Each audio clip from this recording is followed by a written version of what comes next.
नमस्कार दोस्तों, मैं प्रिंस सैनी आपका स्वागत करता हूं हमारे चैनल लर्न एंड ग्रो में। आज हम बात करेंगे इलेक्ट्रिक फ्लक्स के बारे में। इलेक्ट्रिक फ्लक्स क्या होता है। इससे पहले हमने बात की थी एरिया वेक्टर के बारे में कि एरिया को हम एज ए वेक्टर भी ट्रीट कर सकते हैं फिजिक्स के अंदर। और उसकी डायरेक्शन क्या थी, कोई भी सरफेस है नॉर्मल आउटवर्ड की तरफ उसकी डायरेक्शन थी, जो हमने उस एरिया वेक्टर की डायरेक्शन ली थी। उसका यूज यहाँ पर हम करेंगे, इसलिए उसको डिस्कस कर रहे हैं। तो इलेक्ट्रिक फ्लक्स के बारे में जान लेते हैं। इसकी डेफिनेशन सबसे पहले देख लेते हैं। Electric flux our an area in an electric field, यानी कि कोई भी एरिया आपने ले लिया तो उसका जो इलेक्ट्रिक फ्लक्स होगा वो कैसे फाइंड आउट करेंगे। किसी इलेक्ट्रिक फील्ड के अंदर आपने कोई एरिया को रखा हुआ है, तो जो इलेक्ट्रिक फ्लक्स होगा वो क्या होगा, total number of field line crossing this area, यानी कि जितनी भी total number of field lines होंगी, जो इलेक्ट्रिक फील्ड लाइंस होंगी उसको क्रॉस करेंगी उस एरिया को, वही उसका इलेक्ट्रिक फ्लक्स होगा। इसको अगर हम फॉर्मूले से समझें तो ये हमारा होता है डेल फाई, यानी कि जो हमारा इलेक्ट्रिक फ्लक्स है, चेंज इन इलेक्ट्रिक फ्लक्स जो है वो E del S cos theta के बराबर होता है। ये फॉर्मूला इसका होता है। इसको हम समझेंगे कि ये फॉर्मूला आया क्यों है और कहां से आया है। तो मान लीजिए आपने कोई एक एरिया ले लिया, जैसे अकॉर्डिंग टू डेफिनेशन अगर हम देखें, और इलेक्ट्रिक फील्ड लाइंस आपने इस तरह से ले ली। अब देखिए जो इलेक्ट्रिक फील्ड लाइंस हैं इस एरिया के बिल्कुल नॉर्मल चल रही हैं, या कहें कि जो एरिया है इन लाइंस के बिल्कुल परपेंडिकुलर है। तो ये क्या है, हमारी जो इलेक्ट्रिक फील्ड लाइंस है। तो आप इस तरह से दिखा दीजिए कि जो ई है और यहाँ पर ये एरिया है। अब यहाँ पर जो अगर हम बात करें, जो चेंज इन फ्लक्स है, इलेक्ट्रिक फ्लक्स है, वो किस किस पर डिपेंड कर रहा है, ई के ऊपर, यानी कि जो इलेक्ट्रिक फील्ड है। यहाँ पर जो डेल एस है ये हमने एरिया लिया है, यानी कि जैसे कि ये है एरिया, इसको हमने डेल एस से रिप्रेजेंट किया है, तो इसलिए यहाँ डेल एस लिखा है, या ए भी आप लिख सकते हैं एरिया के लिए। और कोस थीटा इन तीनों चीजों के ऊपर डिपेंड कर रहा है। यही चीजें हमें देखनी है कि ये इसके बराबर किस तरह से है। तो जो हमारा चेंज इन फ्लक्स है, यहाँ पर देखिए जो इलेक्ट्रिक फील्ड है हमारी जो लाइंस, अगर हम एरिया को इस तरह से रखते हैं और यहाँ पे ये डिपेंड कर रहा है उसकी इंटेंसिटी के ऊपर, यानी कि जितनी ज्यादा इंटेंसिटी होगी उतना ही ज्यादा इलेक्ट्रिक फ्लक्स होगा। इन इलेक्ट्रिक फील्ड लाइंस की जितनी ज्यादा इंटेंसिटी होगी, इसको कैसे समझ सकते हैं, यानी कि जो लाइंस इसको क्रॉस कर रही हैं, जितनी ज्यादा वो लाइन इस एरिया को क्रॉस करेंगी उतना ही ज्यादा फ्लक्स होगा, यानी कि इसलिए इसको बराबर लिखा है। इसको आप एज एग्जांपल इस तरह से समझ सकते हैं। आपने सेम एरिया लिया, लेकिन जो इलेक्ट्रिक फील्ड की लाइंस हैं वो आपने काफी पास पास ले ली और काफी ज्यादा ले ली। अब इन दोनों फिगर को अगर हम कंपेयर करें तो यहां से इलेक्ट्रिक फील्ड लाइंस काफी ज्यादा पास कर रही हैं सेम ही एरिया से, तो जो इलेक्ट्रिक फ्लक्स होगा इसका ज्यादा होगा। तो इस तरह से आप इसको समझ सकते हैं कि इस एरिया से ज्यादा जो लाइंस हैं, number of field lines cross कर रही हैं, तो यहाँ पर जो इलेक्ट्रिक फ्लक्स है वो ज्यादा होगा, यहाँ पर इलेक्ट्रिक फ्लक्स कम होगा। तो इस तरह से आपने देखा कि ये ई के बराबर तो होता है, कि ई के ऊपर ये डिपेंड करता है, प्रोपोर्शनल उसके होता है। अब बात करते हैं कि डेल एस, यानी कि एरिया के किस तरह से ये प्रोपोर्शनल है जो इलेक्ट्रिक फ्लक्स है। तो यहाँ पर हमने एक एरिया लिया और वहां से इलेक्ट्रिक फील्ड लाइंस इसको ये क्रॉस कर रही हैं, इस तरह से हमने दिखाया। अब इसी तरह से हमने एक बड़ा एरिया ले लिया और यहाँ से इलेक्ट्रिक फील्ड लाइंस हमने क्रॉस करवाई।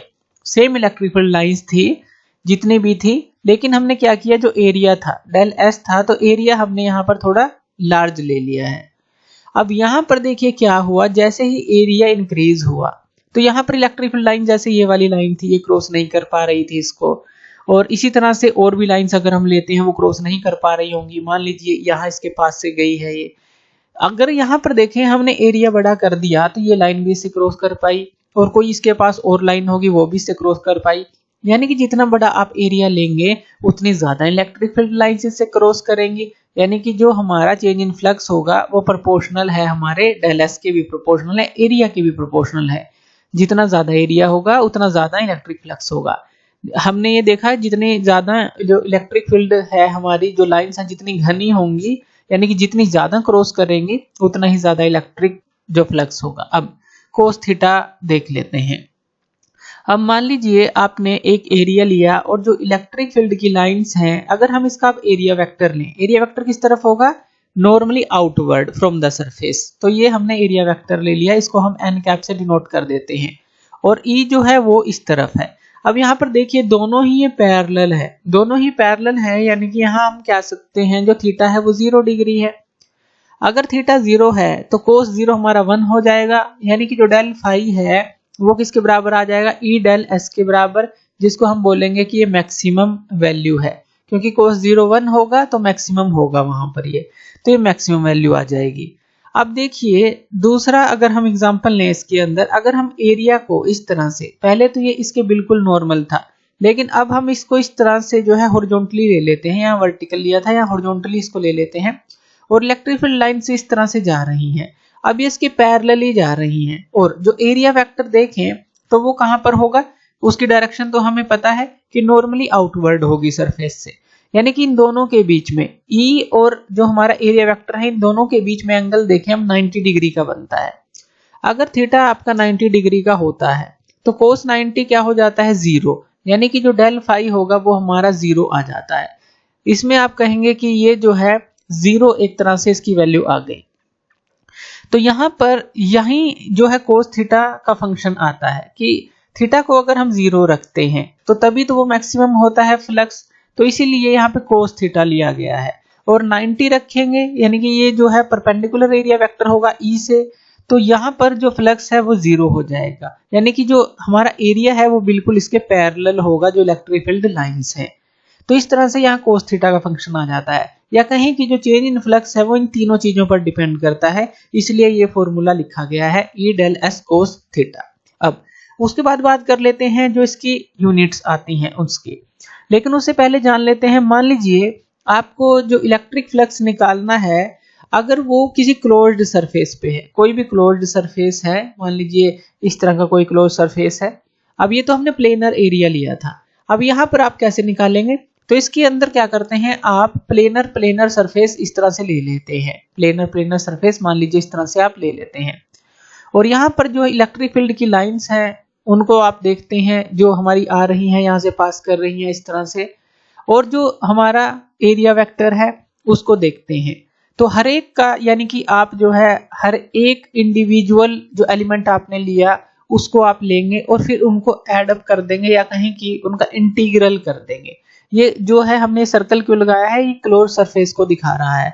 हर एक का एरिया लेंगे और उन सब को जो है हम ऐड करेंगे, या कहें कि इंटीग्रेशन कर देंगे जो क्लोज्ड सरफेस पे जितने भी हमने एरिया लिए हैं, तो हमारा टोटल इलेक्ट्रिक फ्लक्स आ जाएगा। यहाँ पर एक और चीज आती है, देखिए जो कोस थीटा है वो हमने क्या लिया, एक तो 90 लिया था, यानी कि थीटा को जो लिया था वो 0 और थीटा को हमने 90 डिग्री लिया था। तो यहाँ पर जो कोस थीटा है अगर कोस 0 होगा तो वो 1 आ जाएगा, और अगर 90 होगा तो वो 0 आ जाएगा, अगर कोस 90 होगा। अब लेकिन अगर 90 से ज्यादा हो, क्योंकि कोस जो 90 है अगर एंगल जो है 90 से ज्यादा हो जाए तो वो नेगेटिव हो जाता है। तो इसी तरह से अगर हम यहाँ पर देखेंगे, अगर एंगल जो है 90 से ज्यादा हो जाता है, 90 से ज्यादा, तो वो हमारा जो फ्लक्स होगा वो नेगेटिव हो जाएगा। इसी तरह से अगर 90 से कम होगा, 90 से कम होगा, तो जैसे मान लीजिए यहाँ पर दिखा देते हैं जो थीटा है वो 90 से कम है, तो वहां पर जो फ्लक्स है वो पॉजिटिव में होगा। एक तरह से यहाँ से एक इनवर्ड फ्लक्स की बात आ जाती है और एक आउटवर्ड फ्लक्स की बात आ जाती है। इनवर्ड फ्लक्स जो होता है वहां पर अगर एंगल जो हमारा जो इस तरह से अगर हम लें और जो एरिया वेक्टर को लें, और जो हमने जैसे कि यहाँ पर एक सरफेस लिया, अगर इसका एरिया वेक्टर देखें इस तरफ है नॉर्मल आउटवर्ड, इसी तरह से इसका देखें तो इसका जो है नॉर्मल आउटवर्ड है, तो यहाँ पर इनवर्ड जो फ्लक्स है वो नेगेटिव रहेगा, क्योंकि जो एंगल है वो हमारा 90 से ज्यादा है। और यहाँ पर जो आउटवर्ड की तरफ ये जा रहा है जब ये लाइंस, तो यहाँ पर देखें तो ये 90 से कम है, तो यहाँ पर ये इनवर्ड को आप कह सकते हैं कि ये नेगेटिव है, आउटवर्ड को आप कह सकते हैं यहाँ पर पॉजिटिव है। तो ये भी कह सकते हैं कि अगर थीटा 90 से ज्यादा होगा तो फ्लक्स जो है हमारा वो नेगेटिव में आएगा। जैसे कि हमें पता है कोस थीटा अगर ग्रेटर देन नेगेटिव लिया तो कोस थीटा नेगेटिव हो जाएगा, तो इलेक्ट्रिक फ्लक्स भी नेगेटिव हो जाएगा। तो ये भी आप यहाँ पर एक केस ले सकते हैं, 0 और 90 का तो लिया, 90 से ज्यादा और 90 का कम का भी आप ले सकते हैं केस ये। अब यहाँ पर अगर हम इसकी यूनिट्स की बात करें, यूनिट्स ऑफ जो हमारी इलेक्ट्रिक फ्लक्स की है, तो यहाँ पर दो चीजों की यूनिट को मल्टीप्लाई करना पड़ेगा, ई की और जो एस की है, यूनिट्स ऑफ ई और यूनिट्स ऑफ एस। अब यूनिट ऑफ ई क्या होती है, यूनिट ऑफ ई होती है न्यूटन पर कूलम, तो ये न्यूटन पर कूलम, और यूनिट ऑफ एस एरिया की क्या होती है, मीटर स्क्वायर, यही होती है। तो तो ये हमारी इसकी यूनिट आ जाती है। इसको आप ऐसे भी लिख सकते हैं, न्यूटन मीटर स्क्वायर पर कूलम। तो यूनिट्स हमारी आ जाती है इलेक्ट्रिक फ्लक्स की। अगर डायमेंशनल फॉर्मूला की बात करें तो वो आ जाएगा हमारे पास mlt-2 और L का स्क्वायर at-1। अब ये कहां से आया, ये फोर्स की न्यूटन हो जो हमारी, ये हमने न्यूटन ली थी जैसे कि यहाँ पर, तो mlt-2 फोर्स की जो डायमेंशन फॉर्मूला है तो वो आप यहाँ पर ले सकते हैं। तो जैसे कि हमने यूनिट्स ऑफ ई की बात की, वो भी तो एक तरह की इलेक्ट्रिक जो इंटेंसिटी है, एक तरह की स्ट्रेंथ है, फोर्स है। तो न्यूटन की जगह हमने mlt-2 लिख दिया, यानी कि फोर्स की यूनिट। और यहाँ पर मीटर स्क्वायर की जगह L स्क्वायर आ गया। और जो चार्ज है यानी कि एक जो कूलम है, यहाँ पर क्या आ जाएगा, at-1 ये आ जाएगा।